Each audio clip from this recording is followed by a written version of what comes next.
NicNackers.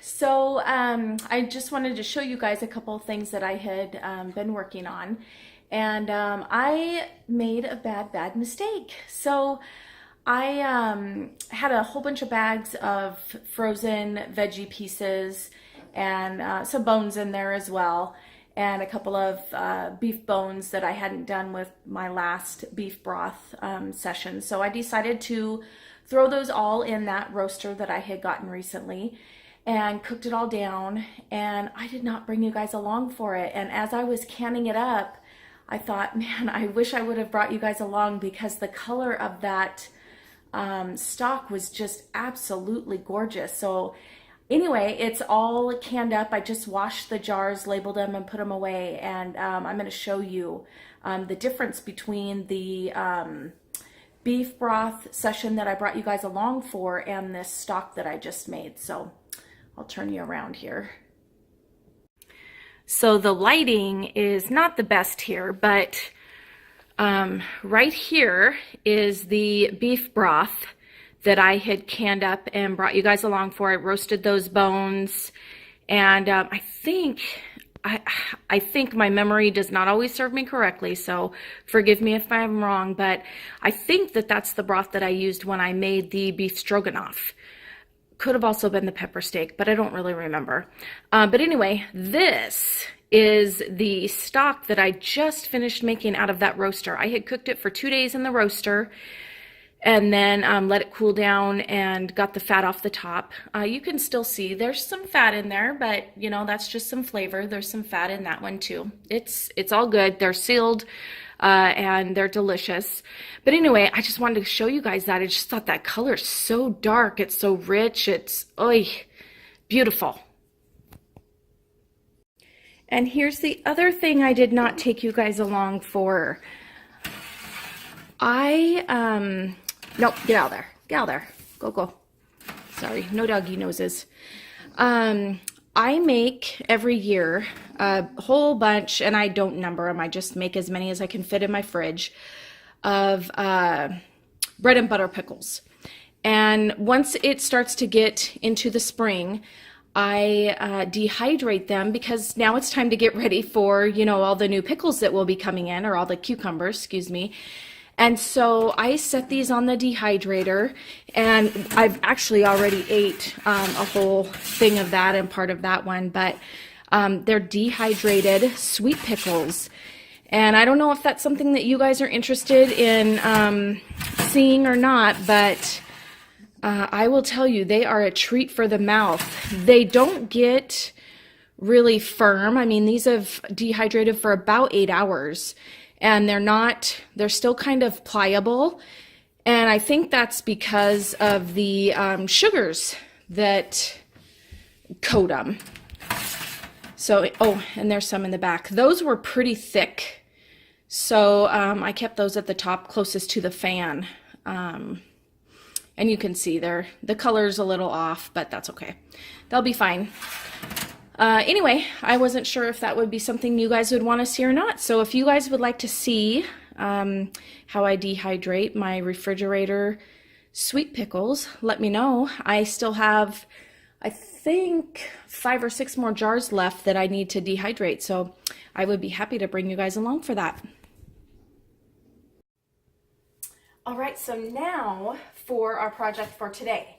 So the recipe, let me grab my book real quick. The recipe that I'm going to be following comes from this book, and it is on page 193. It's called Sunshine Rhubarb Juice Concentrate. So last year I had gotten a whole bunch of rhubarb from a friend of mine. Her parents have tons of rhubarb plants. They're absolutely gorgeous. But every year they let us come in and pick some. So, or cut it. You pick, then you cut. Anyway, I had wanted to try this last year. I didn't have the time when I picked them, so I threw them in the freezer until I had the time. Of course, got them in the freezer, forgot about them. But I was digging down there this morning looking for some ideas for dinner, and I saw these and I thought, oh, I'm going to make that juice. So the original recipe calls for 12 cups of sliced rhubarb, 4 cups of water, grated zest and juice of a lemon, grated zest and juice of an orange, and 1.5 cups of sugar. I don't have the lemon or the orange. I'm not going to the grocery store today. I'm not going to make a special trip just for those 2 things. I could wait and do this recipe tomorrow or the next day when I'm probably going to be going to the store, but I'm fancy and I want to do it today. And on the bottom here, it says, for a basic rhubarb juice concentrate, omit the lemon and orange zest and the juice and reduce the sugar to 1 cup. So that's what I'm going to do. So I'm going to empty out, I have 5 quart bags of rhubarb plus like a half of, so that's 2 cups of rhubarb. Looks like probably a little less than that. So total of 15 cups. So I'm just going to kind of do the math and figure out how much water I need and the sugar, and we're going to get going on making this.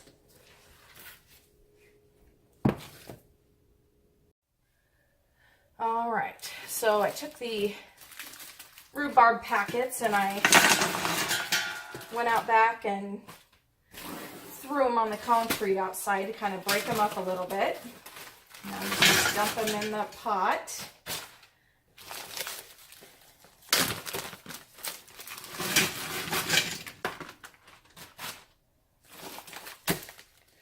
Ooh, that is going to be full. But the nice thing with rhubarb is it cooks down a lot. And I don't know if you guys have ever made like rhubarb sauce instead of applesauce, but it is so good. So whatever is left over, we'll probably have a little bit of that. And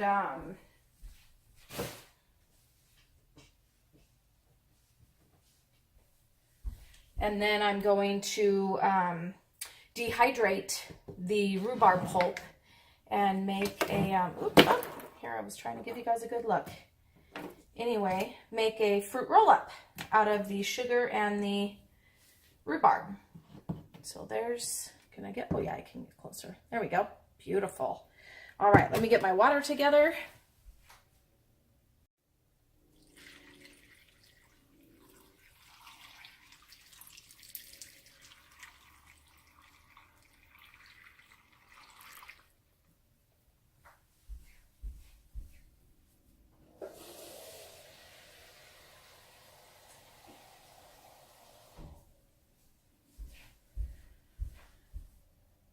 Okay, so since I have five,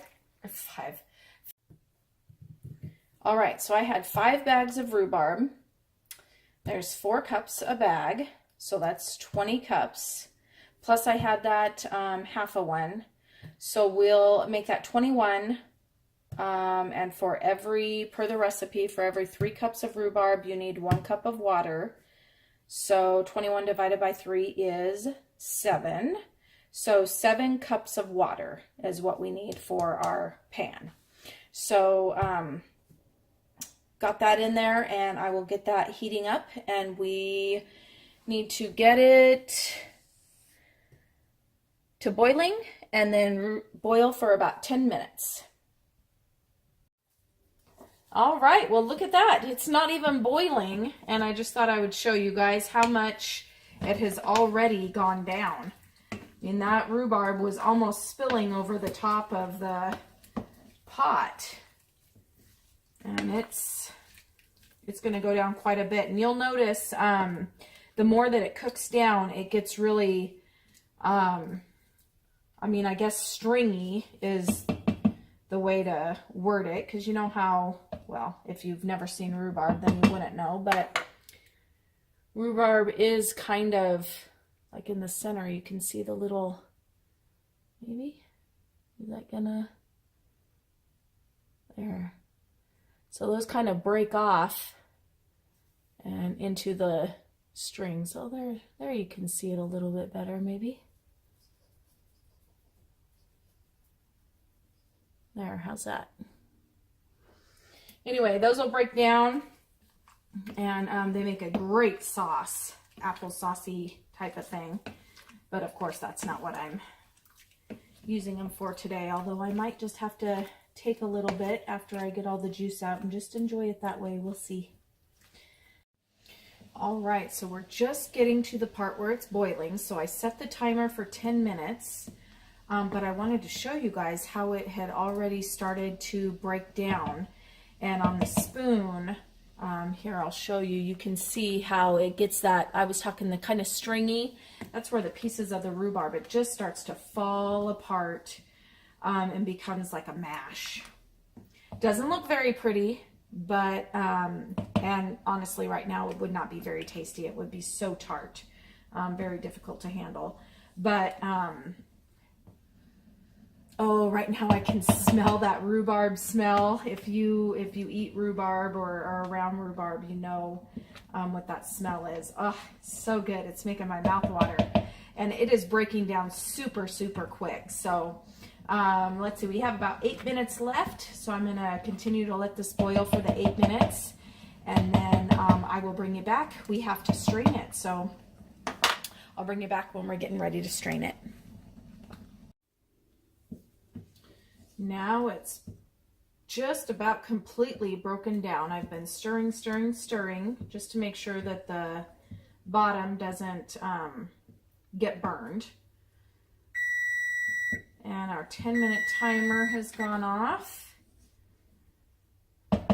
And you can see, I mean, if I had not added any water to that, that would be like a applesauce. But of course, we want the juice, so we added the water.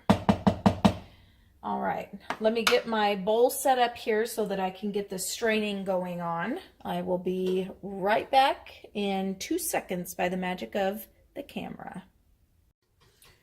All right, so I have no idea how much pulp is going to be left in my sieve there.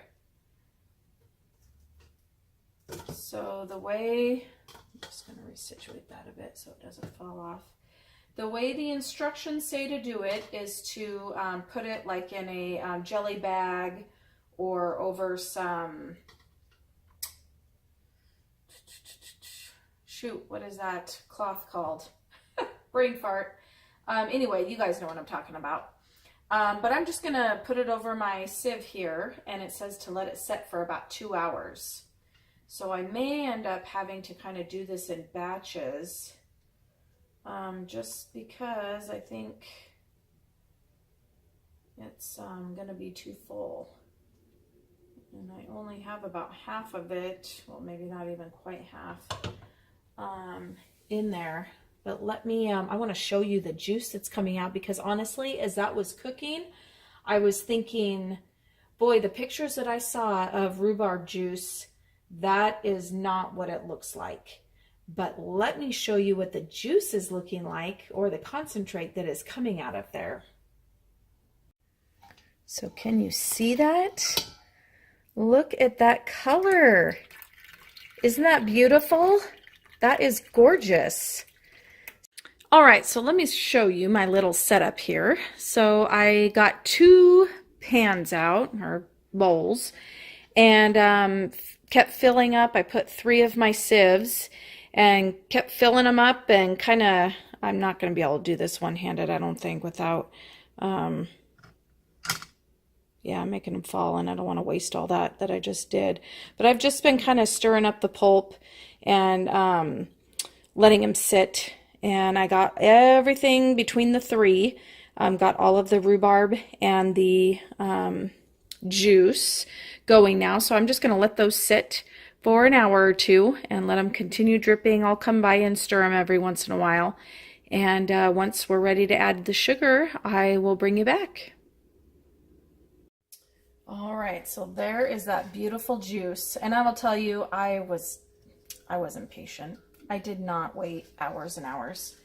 I turned it with my spatula, just like I showed you that I was doing before, and did it until it was no longer dripping. Ooh, that is really, come on, focus.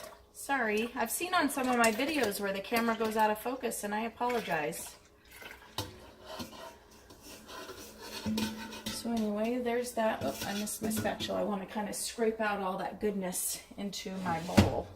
I don't really want to, it's kind of thick even just on its own, so I want to make sure all that gets into the pan, as much of it as possible anyway.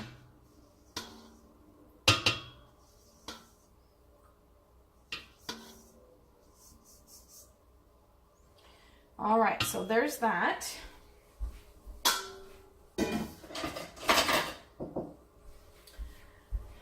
Now, if I did my math correctly, and there's nothing saying that I did,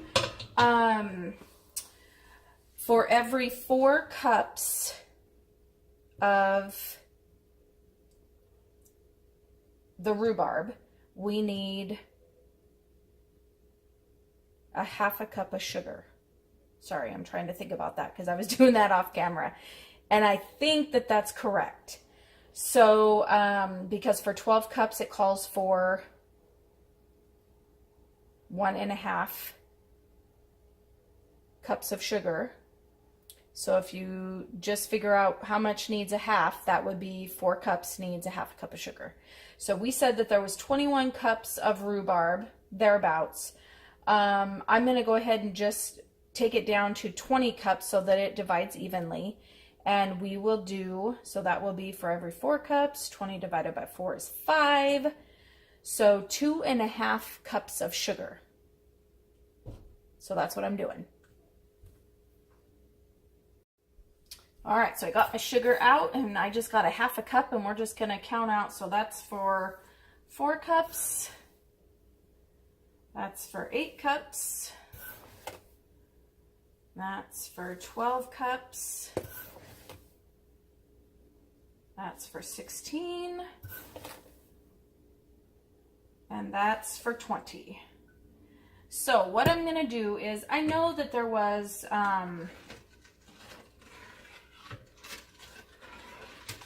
a little bit more than 20 cups of the rhubarb, but I'm going to go ahead and cook this until the sugar dissolves. I'll kind of taste the concentrate and I'll see if maybe it's just a tad too tart, and maybe add in like a 1/4 cup of sugar just to make up for that little extra of the rhubarb. But I'm hoping that with the boiling for 10 minutes that kind of boiled off some of the water. You know, who knows? I didn't have an exact measurement of just the 12 cups. I could have just done it that way, but I had a lot of rhubarb I wanted to use, so we're just going to make it work. There, now I'll show you what that looks like. So the directions say to heat it up to about 190. It says not to boil it, so I have it over medium heat right now. I am, oh, sorry, I'm trying to get up there high enough you can see all the way into the bowl. I'm going to start heating it up, and when I feel like it's getting warm, I'm going to stick my thermometer in there and see if we get up to 190. I think my thermometer goes up that high. I'll have to grab it. I don't have a candy thermometer, but a meat thermometer should get up that high, I would think. We will find out together. Well, would you look at that? It does not go up to 190. It only goes up to 180. So, I guess we're going to get it up to hopefully at least 180, and when it goes up about the equivalent of 10 past that is when I guess I'll decide that it's done. But it says not to boil it. It's still pretty cool. Probably because I added all that sugar, so I'll bring you back once it's a little bit warmer. All right, so let me show you where we're at. I got up to 180, and then I had tasted it and decided that I thought that it needed another 1/4 cup of sugar. So I'm pretty sure that we're at 190 now.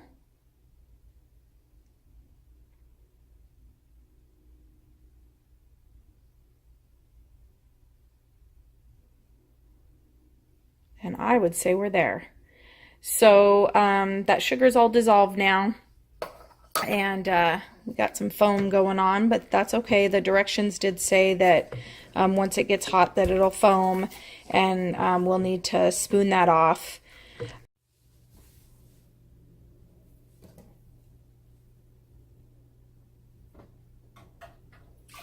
All right, so we'll see how many pints we get out of here.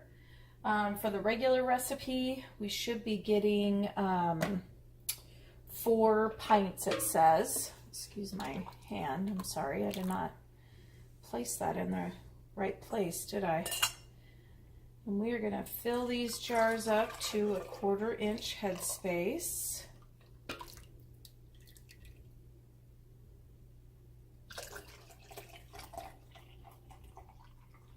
Oh my goodness, the color of this is just beautiful.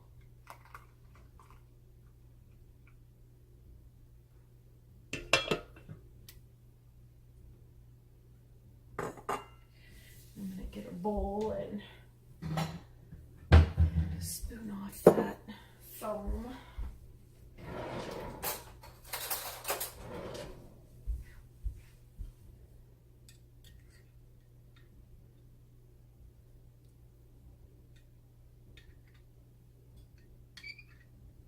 Go.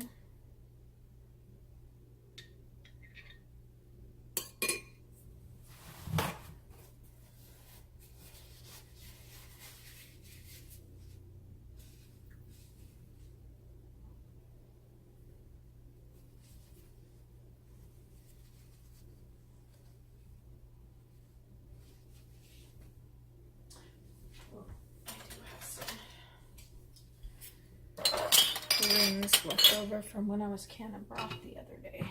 That's perfect.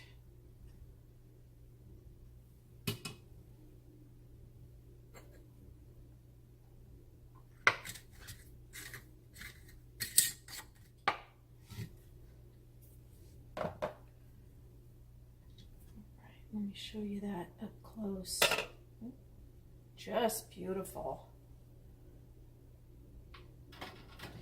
And I'm hoping that we kind of have an off amount so that I can make a bit of it and try it out. In fact, even if we don't have an off amount, I might just plan on holding back a pint just so I can make it. And you're going to see my hand again. I'm sorry.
All right, so I was hoping for a little off so that I could make the concentrate, and that's hot. And we got a little off. So I do need to put a little bit of water in my canner because it's not up past the lids and you need an inch or 2 above the lids. So I'm going to go ahead and do that, and I'm going to get it to boiling, and these need to boil for 15 minutes for our altitude. So I will bring you back when they're out of the canner and you can see how lovely they look. All right, so while we're waiting for the concentrate to get done canning, I thought I would just make up a batch right here. So I got a jar of water and the concentrate that was left over, and I The directions say to mix them equal parts together, and if that doesn't work for your taste, that you can always add some more water. Mix that up.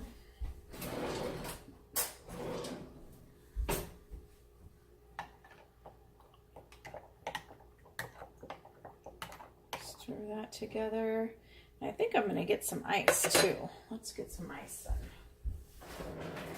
Because that's just going to be kind of lukewarm now.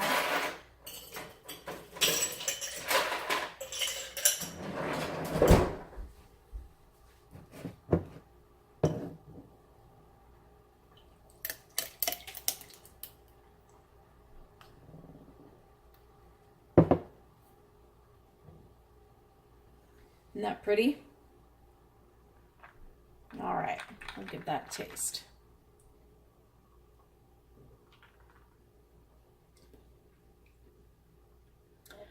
Oh, wow, that is really, really good.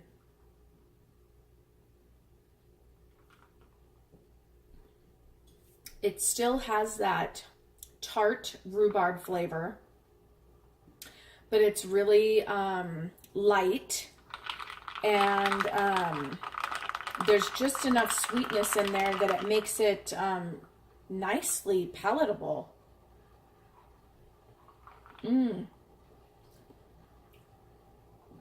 That is really, really tasty. It's so hard to describe the flavor because it's tart.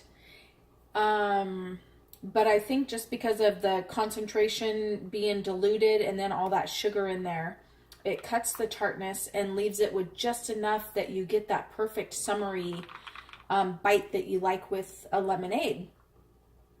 Wow, that's really good.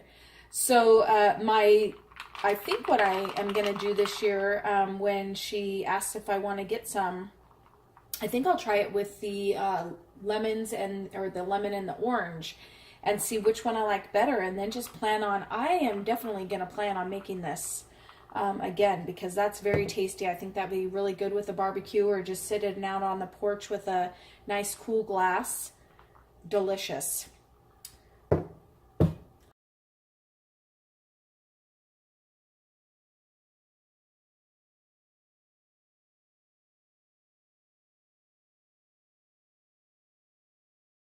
All right, so let me show you what I have going on here.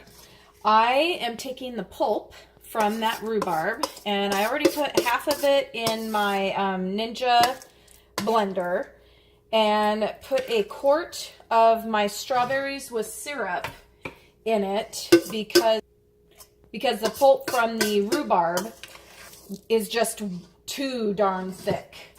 And plus there's no sugar, no anything in there. So this way we'll get the sugar from the strawberries and syrup.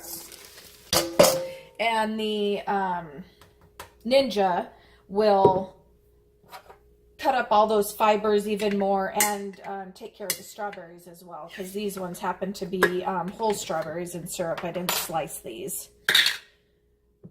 So there's my whole strawberries and syrup, and I tried out just using half of it the first time, and that was not enough. It wasn't enough to be able to pour and spread the pulp. So, oops, I think that has to go a certain way. Yeah, there we go.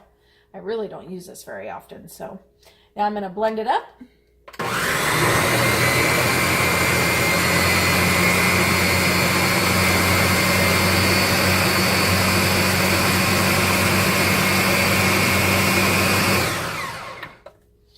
All right, and I'll show you. Let's see, I have a spoon over here. This is still not really runny, not runny. It's still pretty globby and thick, which is perfect. And so I'll bring you over to where I'm spreading. All right, so here I have poured on, I have my tray from the dehydrator, and then I bought these nifty little, let me get the thing for it. They're flexible, reusable, and resizable if we need to. 10-pack of nonstick Teflon sheets. And they fit nicely over the trays. So now I'm probably not going to be able to do this one-handed, but I've just been spreading it out. And once I get it spread a little bit more even, I'll bring it back and show you how I've been doing it. All right, so here I have it all spread out. And I will put it in the dehydrator. We'll see how many trays I get. I think this is tray number 4. So I'll bring it back once all the pulp is spread out on the trays. All right, so there they are in the dryer. And look at that little surprise. 8 of them in there. And I'm going to put the lid on and get it going. I will have to do some research to see exactly how long, but I think I'm going to have to keep an eye on it anyway. I think it's when they quit feeling kind of tacky, then they're finished. But I'll find out. All right, so as you can tell, Becca and I already tried the fruit roll-ups, which they're delicious, I just have to say. They're very, very good. I think Eric will really like them. Did I show you guys this when it was in the... How cute is that? Becca said, when I pulled these out, she said, "Did you make a heart?" And I said, "Did you peek?" And she said, "No, I just thought with the color that you might make a heart." And she was right. It was just too tempting. The color is perfect for it. So these sheets are amazing. So if you are going to get a dehydrator or if you have one, I'm just saying that was fantastic. So I think what I'm going to do is cut these about in half. I'm not, we're not perfect. And then I'll just lay them kind of over the top, and I'm going to cut them in strips. And we tore, so it's uneven, but that's okay. And then I'm hoping that this size will fit in this quart bag over here. We'll find out. Which I don't know why I'm going through and taking the time to do all this, because to be honest with you, Eric's probably going to have these eaten in a day or two. He's a fruit leather fiend. All right, so let's see if those fit. Probably should have checked that first, but there we go.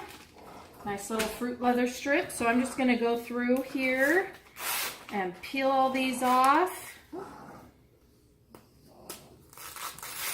we go. Ah, beautiful. Cut them in half. Oh, that looks like a piece from the pickles. I was taking the pickles out after I put these in the dehydrator, and some of the mustard seeds fell on top there.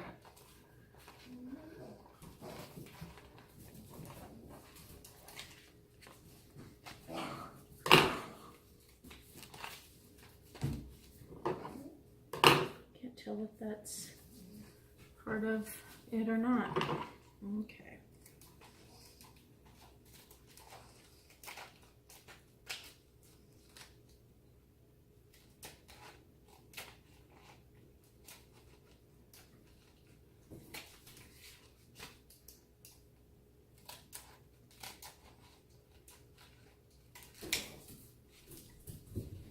Starting to get sticky now that I've cut through a couple of them.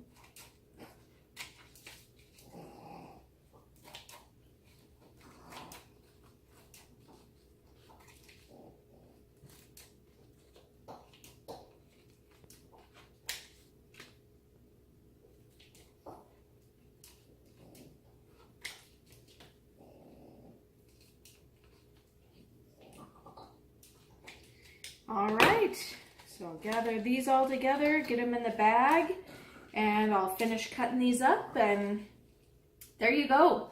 Super easy way to get juice out of your rhubarb, some treats out of your rhubarb, and you could probably just even do it if you didn't have like the strawberries in the syrup like I already had on hand.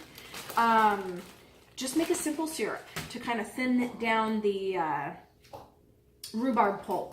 And I think that would turn out fantastic. So hope you guys enjoyed watching. Until next time, have a good day.